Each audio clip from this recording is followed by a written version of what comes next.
A view that seems to go on forever.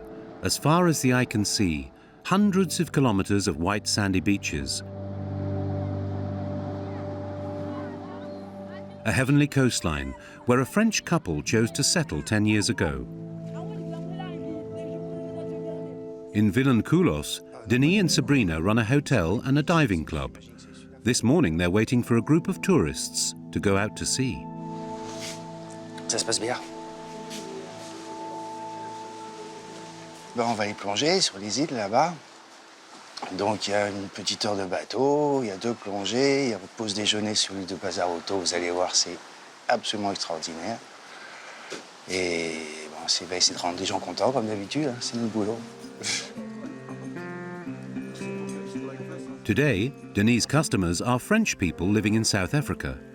Down a few steps and at high tide, they have direct access to the boat and the open sea.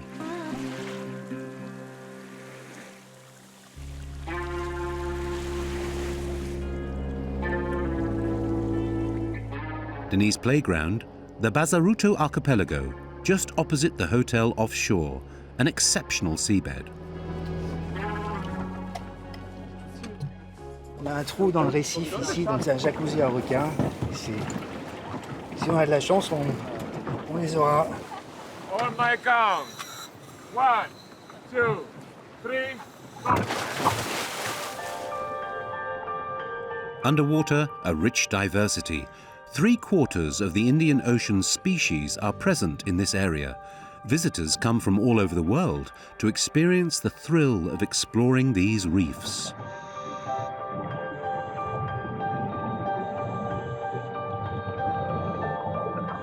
As Denis had hoped, the sharks are here. The Bazaruto Islands are classified as a natural park and are protected from mass tourism. Bienvenue sur Bazaruto. A snorkeling workshop in crystal clear waters. Denis takes us back to where his adventure first began. It was here that he fell in love with Mozambique, with its beauty and wilderness.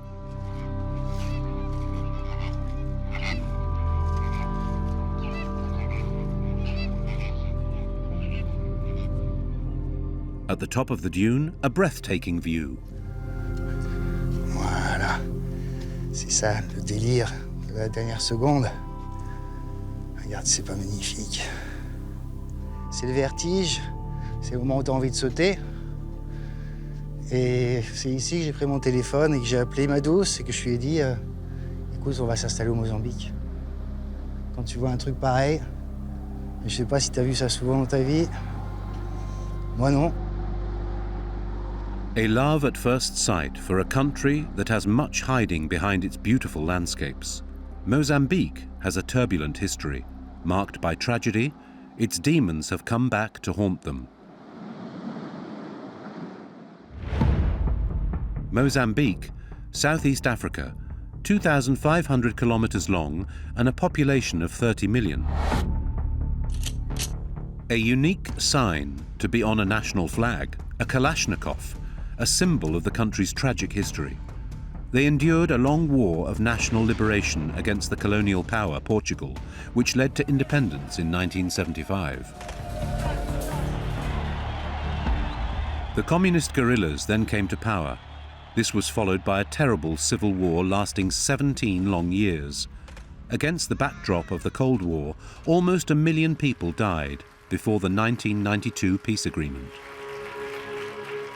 Mozambique thought its days of war were over, but in recent years, the reappearance of insurgents has disturbed the north of the country. In this Muslim-majority region, jihadist groups have pledged allegiance to the Islamic State. Supported by foreign powers, a few thousand fighters ravaged the country.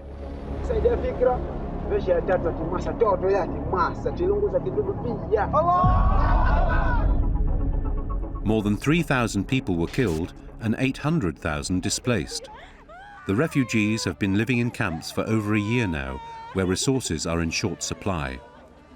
The Rwandan military were called in to help. Among the most skilled on the African continent, they succeeded in retaking the Caliphate soldiers' strongholds in just a few weeks. But peace remains fragile. The enemy is still ever present. The enemy is trying to concentrate, coming downward, going up.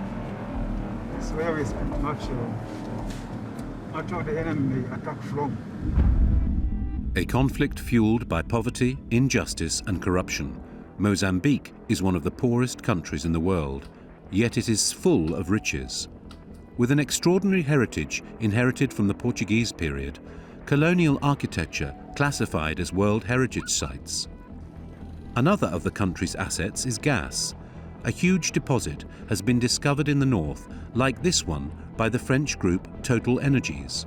But under threat of jihadists, all projects are now at a standstill. Mozambique is also a ruby paradise. We had exclusive access to the largest mine in the world. So in between there is a rubies also. Every day, hundreds of tons of soil are sifted through a fine sieve. At the end of the chain, the treasure. We find the bigger, more valuable pieces. Rubies, gas, dream beaches, and the jihad threat. Between natural wealth and armed conflict, an investigation into Mozambique. In the far north of the country, Cabo Delgado, an area ravaged for years by ISIS.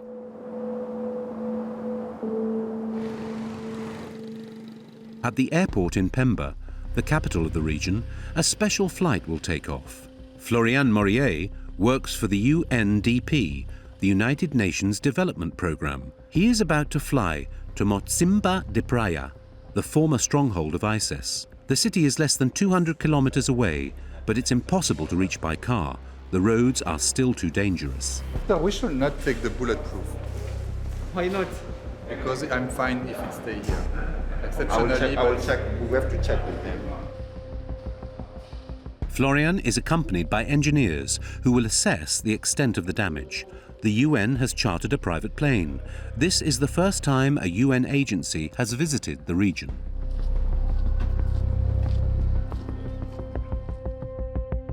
C'est la première visite d'évaluation qu'on fait dans cette zone, ouais. Et ça nous intéresse particulièrement parce que c'est une zone dans laquelle on n'avait pas accès il y a encore 3 semaines. Et maintenant, on vient d'obtenir l'accès, donc on y va tout de suite. Il y a une zone qui a été très touchée. Complètement, comme vous allez voir, ça a été complètement détruit, ce qu'on a vu à travers les images et les témoignages. Ouais. At 42 years old, Florian, of French and Swiss origin, is used to war. After working in Somalia and Chad, he is now responsible for the whole of northern Mozambique, a danger zone ravaged by conflict. We discussed to arrive in Mocimboa de Praia. The car is waiting for us, and the director of infrastructure is waiting for us as well. No, the director? Yes or no? No, it's not the director, it's the technician. Okay. The last briefing before a sensitive mission. Despite the danger, Florian is eager to get there.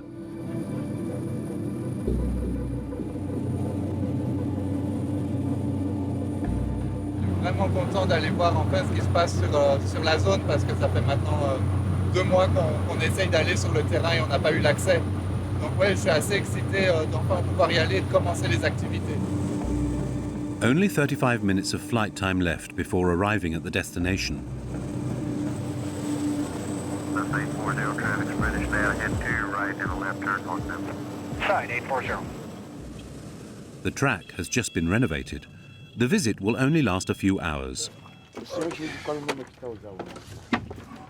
Thank you. Excellent, thank you. Cheers, thanks. To ensure security, a Mozambican soldier escorts them. Is it you? Are you going to follow with us to escort us? Yeah, but... Okay. Any purpose. Okay, great. Well, let's go. You come with me? In car. In the car. Immediately as they leave the airport, as expected by Florian, their first sights give an idea of the scale of destruction. Target of the jihadists' fury, Mocimboa de Praia is now a ghost town.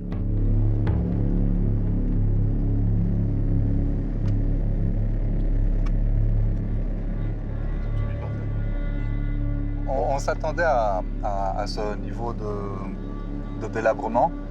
Maintenant, c'est intéressant, on constate qu'il n'y a personne dans les rues. Au moment où les militaires ont nettoyé la zone et ont mis une sorte de sécurité dans cette zone, c'est à ce moment précis que nous, on doit intervenir et accompagner les autorités civiles aussi à se redéployer. The task ahead of Florian is immense. Everything must be rebuilt.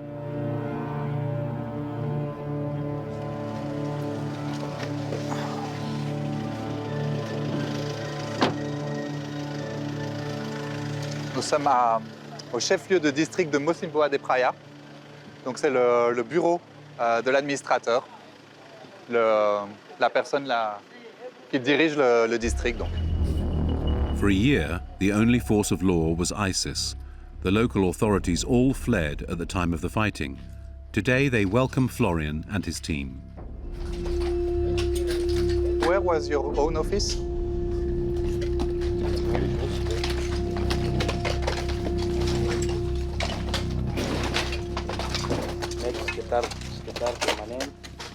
Oh, okay. The engineers are already hard at work in the rubble. The aim is to rebuild the buildings destroyed by jihadists as quickly as possible, known here as the Shababs, young people in Arabic.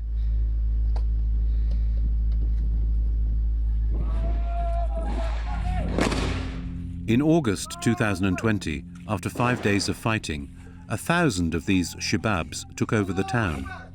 Affiliated with ISIS, they took control of all the official buildings and got their hands on the defeated Mozambican army's arsenal.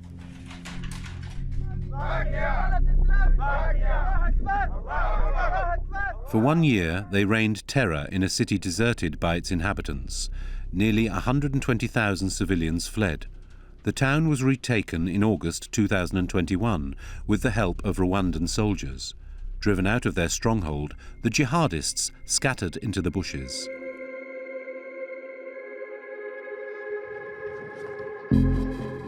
Five months later, in Mocimboa de Praia, time seemed to be at a standstill, and the city still bore the scars of the Shabab's presence.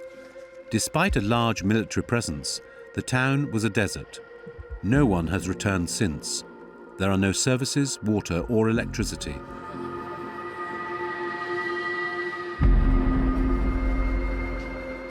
All religious symbols were targeted, such as this church here. What is it? Is it a bomb? Yeah, like a bomb or RPG. They used RPG, It's possible. If you use a valuable and costly RPG just to destroy like this? they don't know anything. They don't. Là, ça donne une bonne indication du degré de persévérance et du niveau d'envie de détruire, quoi. En fait, c'est toute la ville. Hein. Je n'ai pas vu un bâtiment qui a été épargné, finalement. Hein. Là, il y a un acharnement en plus sur celui-là, mais les autres ont tous été... je veux dire, il n'y a pas un bâtiment qui n'a pas été touché. A relentless attack that spared no one.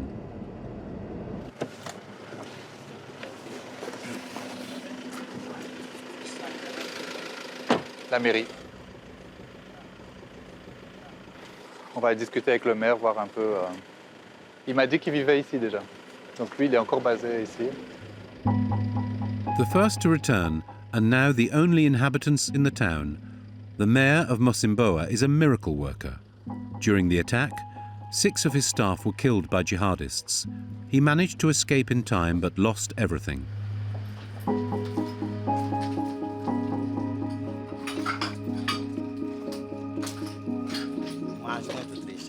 É muito vida, essa é a vida da população. Então é muito triste ver assim. Uma vez a nossa vida base era aqui, atendermos a nossa população, os nossos munícipes. Assim paramos. Significa a vida parou. In order to restore some sort of public service in the city, the town hall is one of Florian's priorities. On les aide vraiment à se réimplanter rapidement et pas perdre de temps et ne pas laisser trop longtemps les militaires s'installer dans la zone et les populations éloignées. Ils ont envie de rentrer, les militaires ont déjà sécurisé, donc maintenant c'est à nous d'agir. C'est pas de course? Bah oui. Le temps est compté là. A hurried visit. Florian doesn't have a minute to lose as they are fully booked with plans. and sometimes it's more difficult than expected.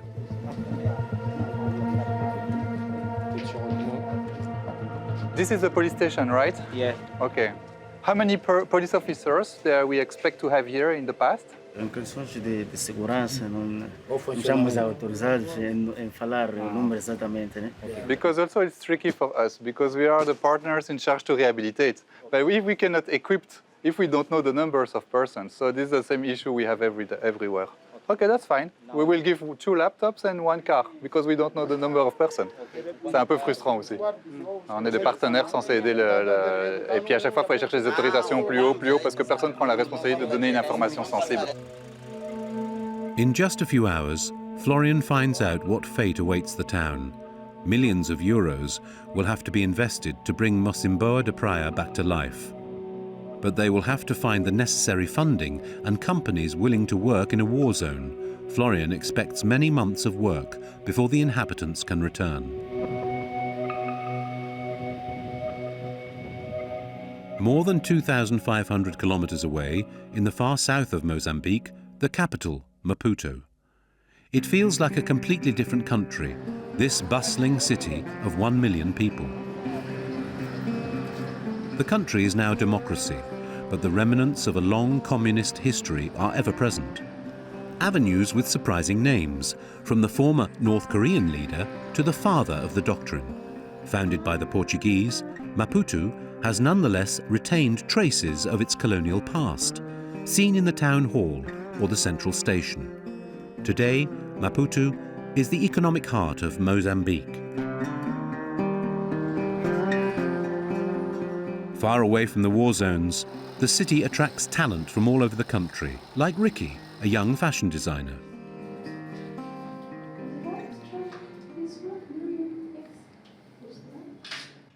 Peça vestido com o detalhe, o vestido túnica. Yes, Maputo is very creative. It's very creative. It just needs to be more united. Before coming to Maputo, I explored all over Mozambique, traveling, looking for opportunities to launch my brand. And then in the end, I ended up in Maputo for opportunities. So we end up, all creative minds end up meeting in Maputo.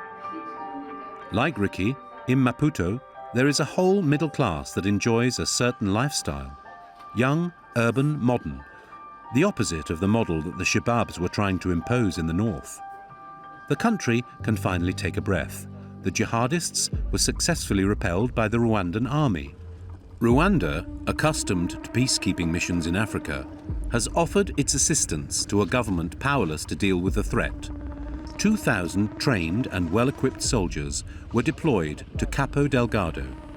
For Rwanda, their hope is to gain political influence and ultimately economic benefits.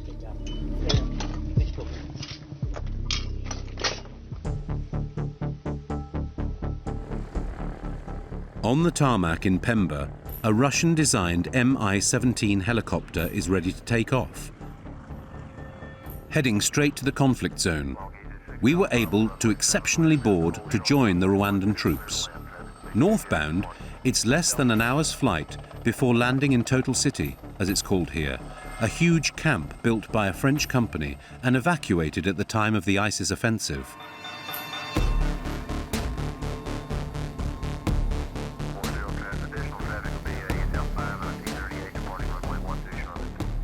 The 2,000-meter track is brand new and highly secured.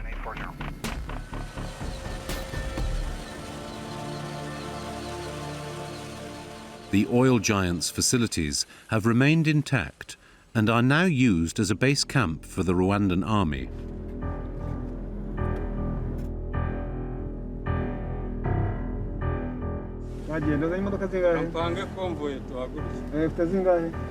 Imodoka ebyiri za Land Cruiser na ambulance. Okay. All of it. It was a very big project. Yeah, it's a very big project. We just stay here to help them secure the security here. Here, the company Total was thinking big, very big. 16 billion euros to exploit a gas deposit considered the most promising in Africa. But while global demand has never been so high since the war in Ukraine, everything is now at a standstill.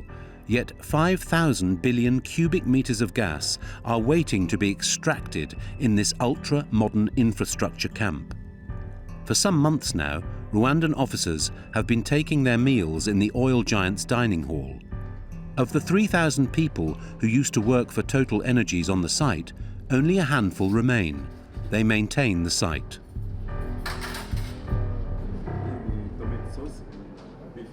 And had several close encounters. When we come to start to open it now, yeah, a lot of things, sometimes, these people, some make the rush. Sometimes we are walking, then we go outside, we take our bag, so now. A return to calm made possible by the presence of the Rwandan army. But not far from here, the jihadist danger is still present. As they were defeated in their main strongholds, they are now they have formed the insurgents now. They shift now to insurgents. So they are terrorists, but they can see weak points. The insurgents cannot go away overnight. Lieutenant Colonel Ntazina will accompany us today. With his men, he is in charge of the Palma sector, some 20 kilometers from the camp. He only travels in a convoy. The area was badly hit by the fighting. Here, hundreds of civilians have been killed by the jihadists. The Rwandan intervention drove out ISIS. The army claims to have killed more than 100 insurgents and to have lost 4 men. For the past few weeks, the region has been slowly coming back to life. Safe, as you see, now the police can manage to control the situation here. Going back to their homes, they are doing their business, as you will see down there. Everything, the life has come. The life has come. Reassured by the patrols, the inhabitants regain confidence to return. Some 7,000 people are reported to have moved back to the city of Palma. Like many others, Atumane fled the jihadists. After several days hiding in the forest, he took refuge in Pemba. Voltei a mês passado. Acho agora parece tá pouco normal. A gente anda de noite até 19 horas, às 20 horas, mas não chega coisa às 22 horas. O militar está a proibir. Que está a proibir é ruandês, não andar meia-noite de noite. Not quite back to normal yet, as the enemy is not easy to fight. Fighting terrorists is not easy. Terrorists are terrorists. I would say they are not there to reserve their life. They don't think about life. So that makes the war, it makes it complicated. Yeah, because they don't think of their life. But it's not easy. I would say it's tough. As soon as they leave the city, it becomes more dangerous. Retreating into the bush, the jihadists still pose a threat.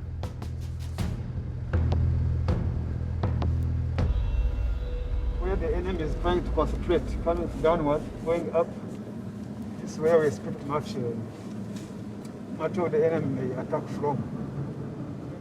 Islamic State fighters are less than 20 kilometers away. To avoid any ambush, the Rwandans are on permanent alert.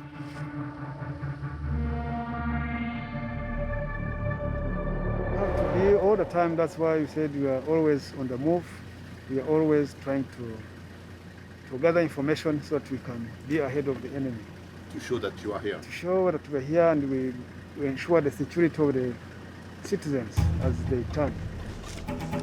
To reassure the population, the Rwandans are on all fronts. In Cabo Delgado, they also carry out police operations.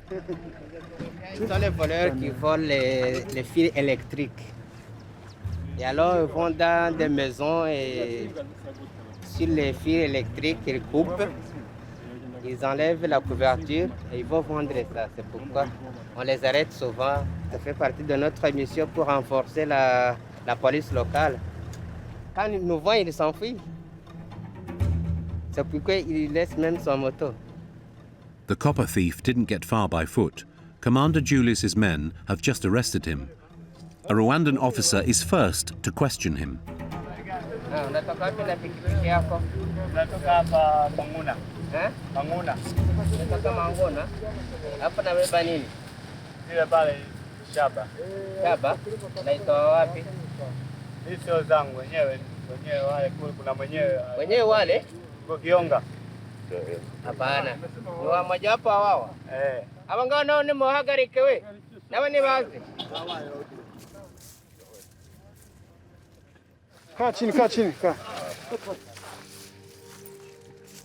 The men will be handed over to the local police.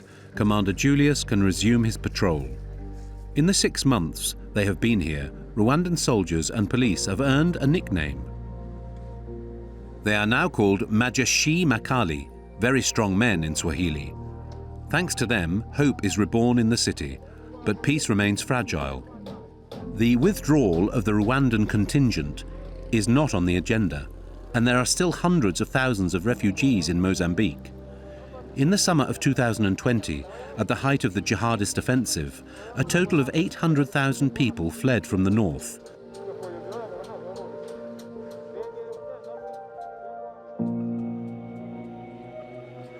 Many ventured to sea or landed on the beaches of Pemba.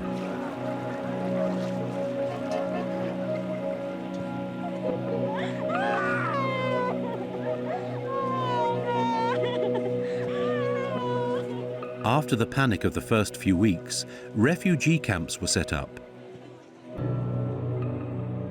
Like Mutu, one of the largest in Mozambique, it housed 16,000 people who have been there for over a year now.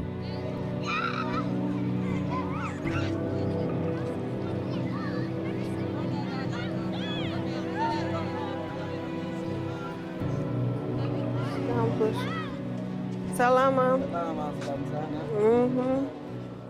Al-Kilsia and Aisha work for Adele, a local NGO. Their observation is simple. There is a serious lack of resources.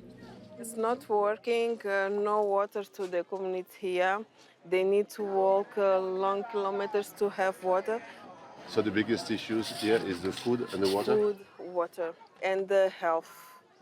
Yes, and health, yes, obviously, and health. I'm Mozambican, and you know that this is so complicated to us.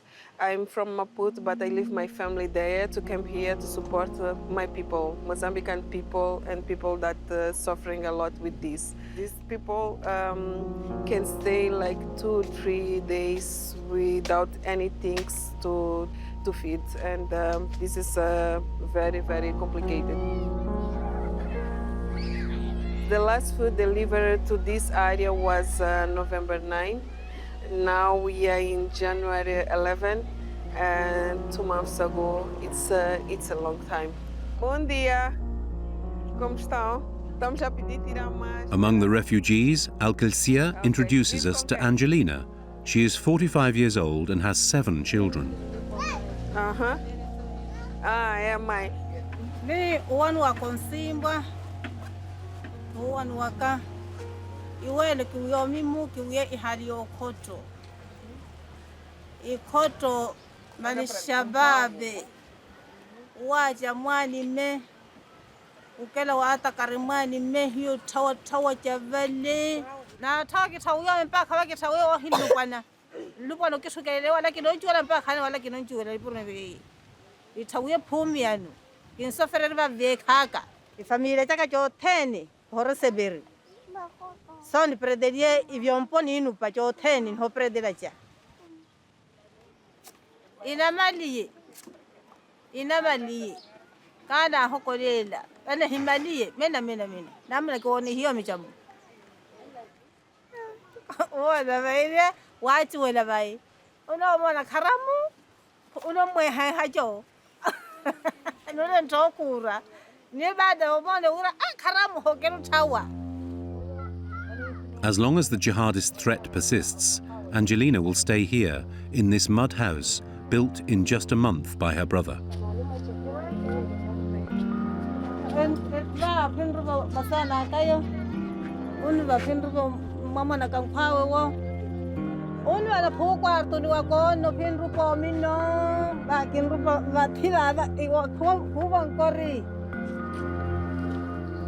Difficult to rebuild when they have lost everything.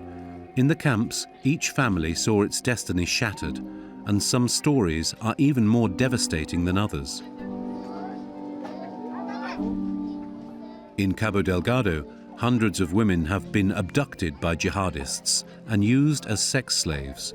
This is what happened to Adia, 26 years old.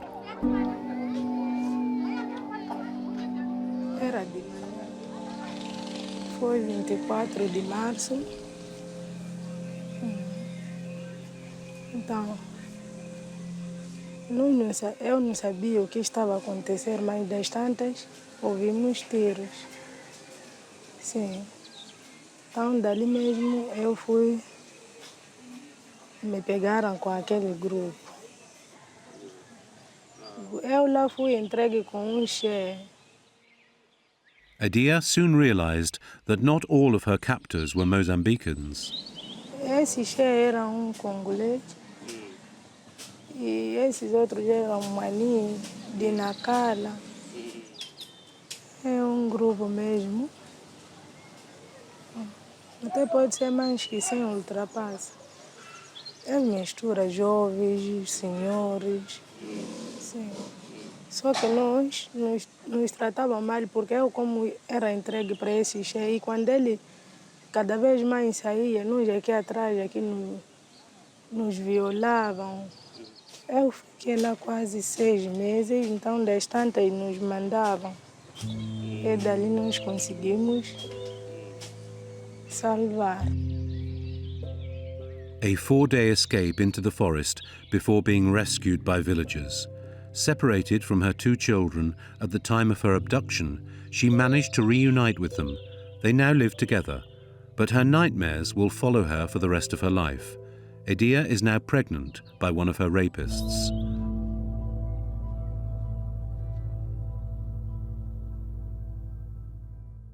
Far from the red zone and the jihadist threat, another part of Mozambique lives in peace. Connected to the mainland by a 3-kilometre single-lane bridge, Mozambique Island, the former capital, now a World Heritage Site. Spared by the wars, the old town is an architectural treasure, with its old colonial houses and palaces inherited from the Portuguese era. Discovered by Vasco da Gama at the very end of the 15th century, the island is an ancient trading post en route to India.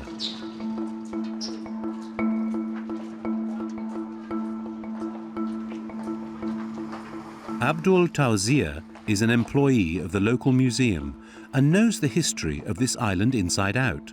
Born here, he has set himself a mission to preserve this unique heritage in the world, like this fortified church of St. Anthony built in the 16th century, or the jewel of the island, the San Sebastian Fort, which over the centuries has withstood all of its attacks.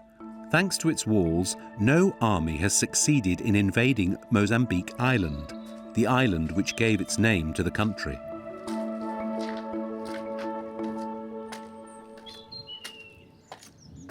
This is, according to the history, this monument was important because was very, very important to defend the island because the Mozambique first was here. As the history said, Mozambique was born on the island. That's why this fortress, for me, is important. Is the most important of the country. It's very, very important to protect this island for the future generations.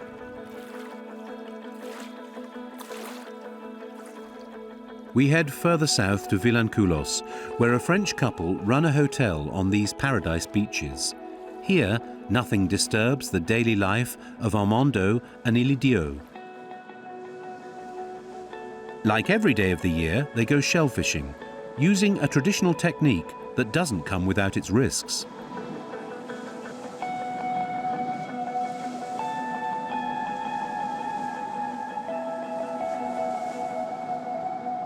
até para os pés, assim como as mãos também. Agora, isso aqui se está certo, que, por exemplo, isso aqui fica assim na água. Agora já imaginou, você está aí como, para entrarmos na mesa, nós dançamos assim, tá vendo? Dançamos. Agora se você passa o pé aqui, sabe o que pode vir a acontecer? Eu mexo o pé, eu mexo os pés, danço um pouco, então eu sinto, eu piso. Então ao sentir, quando eu piso, o que eu faço? Por exemplo, assim, estou a procurar, ainda não encontrei, se eu encontrar vou dizer. É de inclinar pegar, ainda não encontrei. Very quickly their efforts pay off.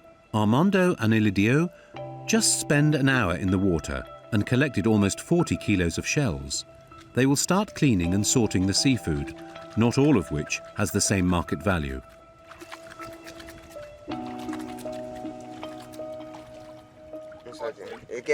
É mais caro.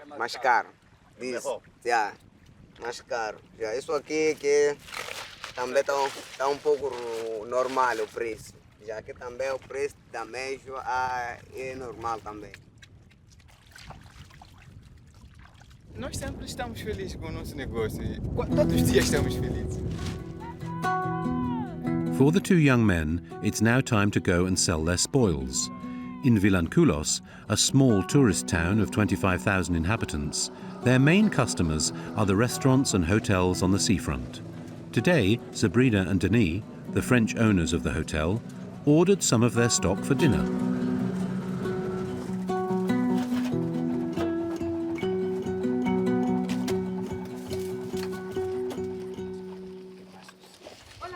Olá, dona Sabrina. Tudo bem? Uau! Não é muito.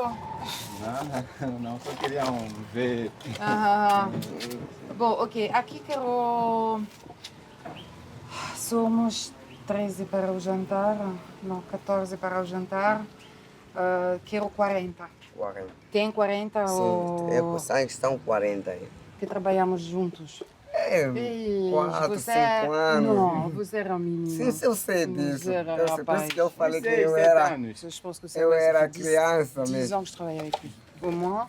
Donc quand j'ai besoin de quelque chose, je l'appelle et lui, c'est mon fournisseur de coquillages. Ça, on vient de découvrir et c'est génial parce que ça ressemble à des... Le goût ressemble à des coquilles Saint-Jacques. Donc c'est un coquillage assez rigolo. Il est planté comme ça dans le sable, je pense que vous avez vu, je sais pas. Et c'est hyper dangereux pour les kitesurfers parce que ça s'appelle des razor clams, je sais pas le nom en français. Et en fait, si les kitesurfers mettent le pied dessus, ça fait des entailles de fou. Mais en revanche, c'est très bon à manger. Então, pode levar 40 destes, 3-4 quilos destes. Limpar? Vou limpar. Por favor, faz favor. Okay. Razor clams are just one of the many fresh products available to guests of the family-run hotel. They have many regulars, mainly South Africans and Europeans. Yet they only have 4 rooms, locally decorated. A breathtaking sea view and a restaurant open for both lunch and dinner. Today, in the kitchen, Sabrina is busy cooking the new shellfish.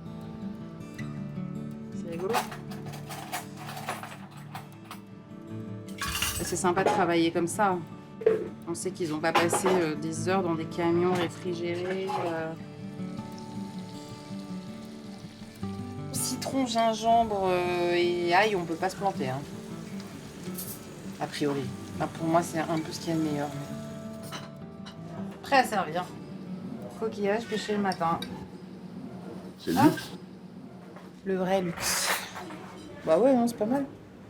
Ça ressemble. Allez, on va voir ce que ça donne. En bouche. At 6:15 in the evening, Voilà. set up by Sabrina and Denis, the aperitif is the key moment of the day at the hotel. A friendly meeting place where travellers like Habib, a regular, who was the victim of a razor shell that day, meet up. Tu me disais quand tu allais voir les hippocampes, tu t'es coupé. Ah, tu t'es coupé? Tu t'es coupé le pied. Le pied, oui. Est-ce que tu n'aurais pas marché là-dessus, par exemple? Ah, c'est ce qu'il m'a dit. Il m'a dit peut-être, c'est un truc... Ouais, exactement. C'est enterré dans le sable comme ça. Si tu veux te réconcilier, goûte ça. Quel est le rapport? C'est la bête qui vit là-dedans. C'est vrai? Vas-y, venge-toi.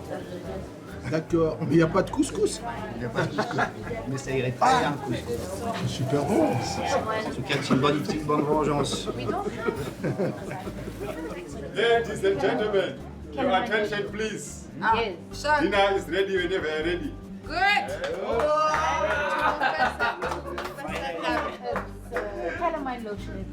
Thank you, guys. In the high season months of December and January, the hotel is fully booked. In the south, tourism is one of the country's strengths. But in the north, Mozambique has another wealth.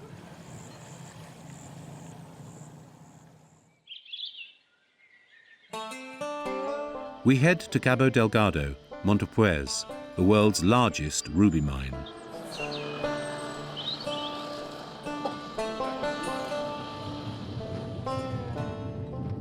Pawakar, an Indian national, is a chief engineer. He has been here since mining began on the site 10 years ago. Today, the mine supplies more than half of the world market, about 50 tons per year. This place is a fantastic place, and since beginning when we started here in 2012, this place has come up. Kiran, we are coming in 10 minutes. Okay, sir, okay. Direct coming in pit 3. We'll come to pit 2 and then pit 3. Okay.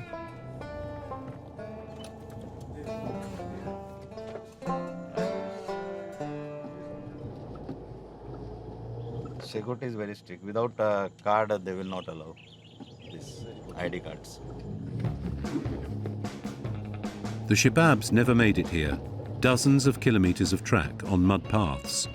A huge open pit mine.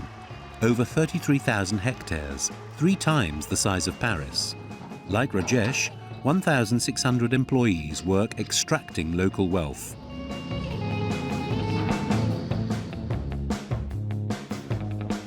So you can see these stones. So in between there is a rubies also, which is free rubies. It's not inside these stones, it's with the stones. And this, if you see, this is a gravel bed. So we take like half meter above and half meter below. So you take everything? Everything, so that we should not miss anything.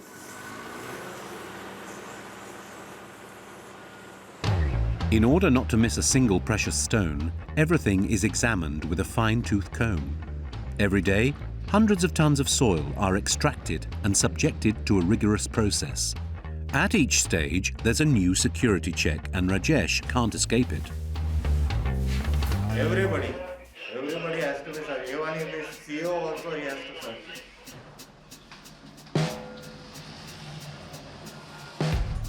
We are in the wash plant now. So this is our process plant. From here, the tons of soil are washed away. The first stage of the sorting process to recover the precious rock. And at the end of the chain, as the calibrations are made, the rubies eventually appear. To get close to them, there are strict requirements. This is so that it doesn't have any pockets and anything. It is pocketless, specially made for the sorters. And you have to change shoes again? Yeah. Already I have taken off shoes. Okay. The treasure is safe behind this armored door, a final gateway to the rubies. It looks like a laboratory here. No more mechanical machines. Everything here is done by hand and eye. These scarlet nuggets are Edward's responsibility. He is South African. His mission is to supervise the classification of rubies according to their quality, the size of the stone, its shape, clarity and color.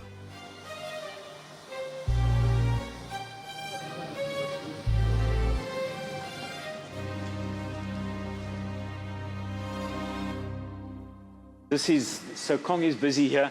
Kong is busy grading our secondary product, okay? So this is then where we'd find the bigger, more valuable pieces. This stage here, where we see this stock here, this would be almost ready to export. In other words, to export it, we get the government here, we get the customs officials and everybody that comes together with them. We'll do our inspections here, We'll get all the necessary approvals, and from there, our export process will take place. On this table. I couldn't tell you. How you say? How much is that, the price? I couldn't tell you everywhere. That's difficult because everything's all over the place. Millions dollars? No, there's not millions. Definitely not millions. No. Edward won't tell us more about the exact price, but today the value of ruby is skyrocketing. The red stone is highly prized in Asia. For Rajesh, the chief engineer, all his efforts put into the mine are well worth it.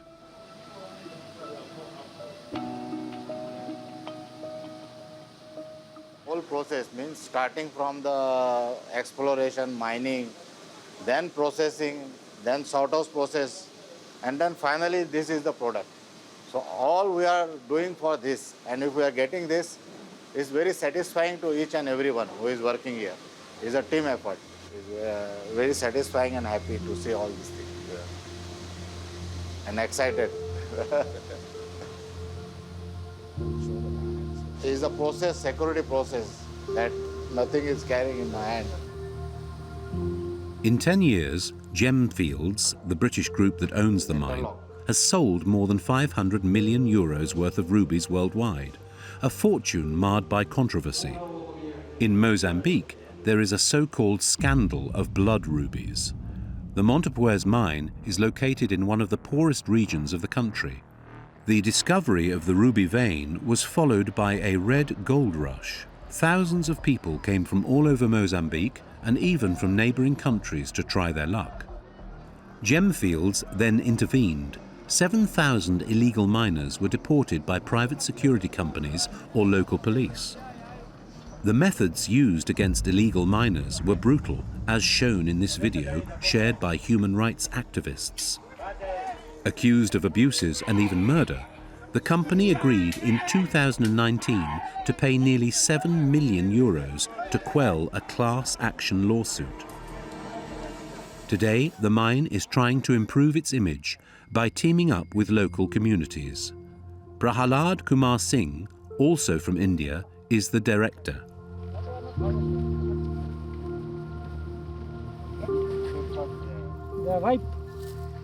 He supervises the social projects of his company, a benefactor welcomed by the village farmers.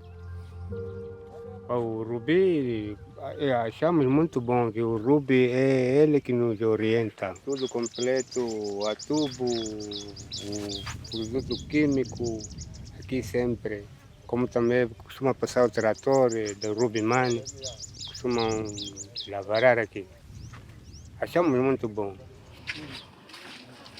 There are 7 villages cared for by the mine. With its various initiatives, the company is doing everything it can to win the goodwill of the inhabitants. But despite their efforts, misery in the region remains. The rubies hold an unattainable promise of wealth. There are a lot of illegal miners in around. Even if this village, you can find many illegal miners working from.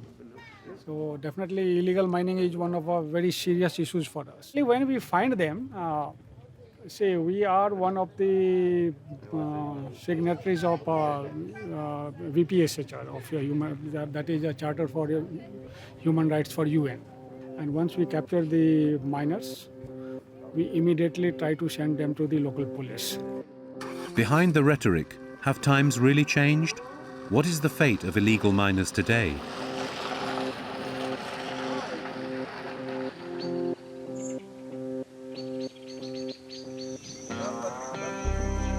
It's the next day, 5 o'clock in the morning, a few kilometers from the mine.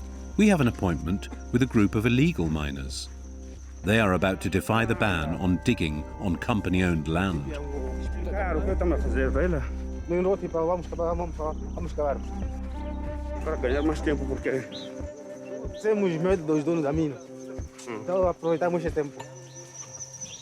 It takes about 10 minutes by foot before they arrive at the marked site around this lake. Once here, there is no time to lose.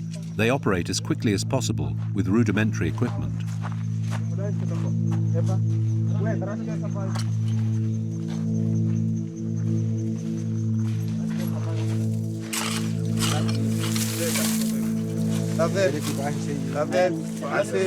é para nos matar, nós moramos muito.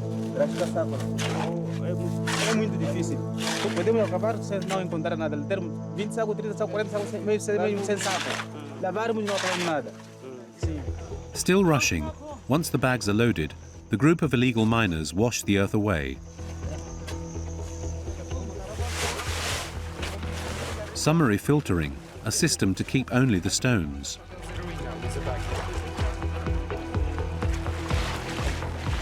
And finally, an initial sorting in the hopes of finding a ruby.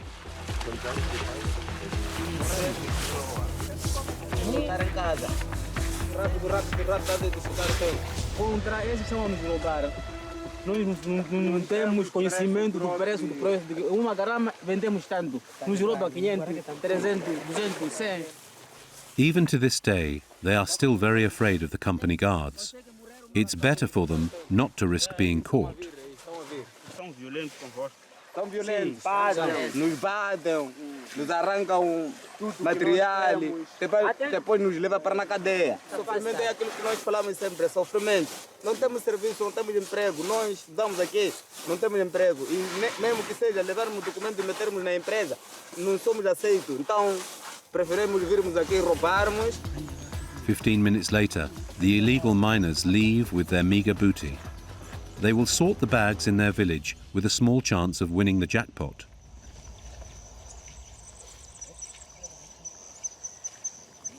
"2,000 kilometers from the misery of Cabo Delgado, Sabrina and Denis live their daily life to the rhythm of the tides. For 10 years, the French couple has had the same feeling of freedom. Seen from here, it's difficult to imagine the dramas experienced in the north of the country. Ça donne une image super négative et super violente du Mozambique, alors que ça, le pays ne l'est pas. Non. Voilà, donc c'est un peu... c'est dommage, ouais. Je pense que le pays a été fatigué par des années de guerre civile, et plus d'1 million de morts, et puis ils n'ont pas envie de se battre à nouveau, c'est une certitude. Mais malheureusement, quand c'est acculé la pauvreté... A poverty that persists despite the country's wealth. In these conditions, it's difficult to imagine a Mozambique in peace.